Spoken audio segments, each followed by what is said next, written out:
Okay, so we come from Curacao, right?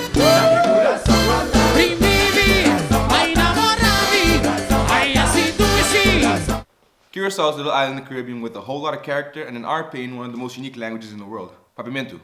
Papiamentu is a language spoken on a few tiny islands off the coast of Venezuela, Aruba, Bonaire, and Curacao. And what makes Papiamentu such a beautiful and unique language is that it's a combination of many different languages, a Creole language. There's Spanish, French, Portuguese, a little bit of English and Dutch. There's even some Arawak Indian influence there somewhere and some African influence. So there's a bunch of languages thrown in together, making it a Creole language. And it's also one of the few surviving Creole languages till this day in the Caribbean. And as you can imagine, this can make for some pretty funny and awesome words. And sometimes it also makes for some pretty sexy music.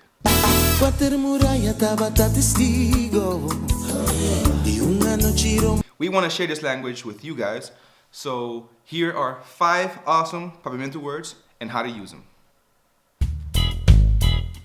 Okay, so Douchey is one of those Papiamentu words that have so many different meanings and can be used in so many different ways. Essentially, it means sweet or sweetheart. It means like good or great. It means delicious. It means sexy or attractive. It's used in so many ways, and it's also one of those words that people like the most, especially tourists. And when you come to Holland and you live here and you tell someone you're from Curacao, they're like, hey, Douchey, scotch up, hey! Okay, so Douchey can be used to describe a significant other. Kind of like honey or sweetheart or scotcha or leafy. Essentially you say, you are my Douchey. But it can also be used to describe something that's delicious. Hey Timmy, how was your sandwich? Douchey, what? Or, hey man, you're back. How was your vacation? Yeah, vacation was douchey. Fuck off my seat now. And probably one of the most used forms of the word douchey is to describe the attractiveness of someone. For example, dude, 10 o'clock. Yeah, douchey só. Douchey. Okay, jeito. Jeito is one of those words that's really hard to find a word for in other languages, like in English or Dutch. And you use jeito usually to describe someone who has a particular kind of energy or presence, or they're really there and they're really going ham on something. When someone has jeito, they got spunk or they got charisma, they're upbeat, they got this energy from them. So that's when someone has jeito. But it can be used in both a negative and a positive way. Someone is a little bit too much into themselves, you say, ooh, a little bit too much jeito. Or when your crazy aunt's going crazy on the dance floor, you go, oh damn, look at auntie. Girl got jeito.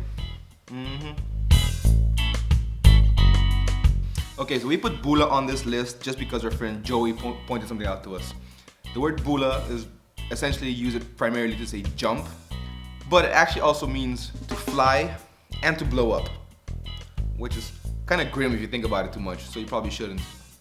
But goes to show how many words in Papiamentu are used for many different things. Chakamata. Chakamata is a pretty awesome word, because it's actually 2 words used together. And essentially when people use Chakamata, it's meant to describe something that's really far. But actually the words together mean choke to death. Papiamentu is so weird sometimes. But mostly people use it to describe something that's far. Something that takes a long time to get to. The distance is just way too far. So when you say it's in Chakamata, it's basically so far that you might as well choke and die. Essentially something that's really far. But then again, let's be honest, nothing on the islands is actually that far, especially if you live in Holland or in the States or any other country that's bigger than a little pebble in the ocean. Nothing is really that far. So it's pretty much used when people just don't want to make the effort to do something. When your friend says, hey, can you come pick me up? You're like, oh man, you live 10 minutes away, dude. That's in Chakamata, no thank you. Lastly, we have Trombone. Trombone is also one of those words that's really hard to find a translation for in other languages. And as far as I know, it's specifically only used in Curacao to describe the way a person is being treated or the way a person is treating someone else. Basically, you use it to describe that something or someone is being treated unfairly or harshly, or that something's pretty much just messed up. For example, when you're kicking someone's ass in something who's clearly not up to your level, you say, oh come on dude, don't be so trombone with that kid. Yeah, I heard it. Doesn't really translate that well into other languages. I guess it's only for Papiamentu. But you get the point. Trombone. Don't be trombone with people. Except with Timmy. But that was it, folks. 5 awesome Papiamentu words and how to use them. If you enjoyed it, let us know below. And if you have any suggestions for more random or unique Papiamentu words, also let us know below, because Papiamentu sometimes has some words where you're like, there's no way that's a word. That's 14 syllables, that can't be a word, stop it. And we're gonna have a few more segments on this channel where we talk about the island life and about growing up in Curacao and those experiences. So if you wanna see more and know more and learn more, hit the subscribe button below. Follow us on this journey.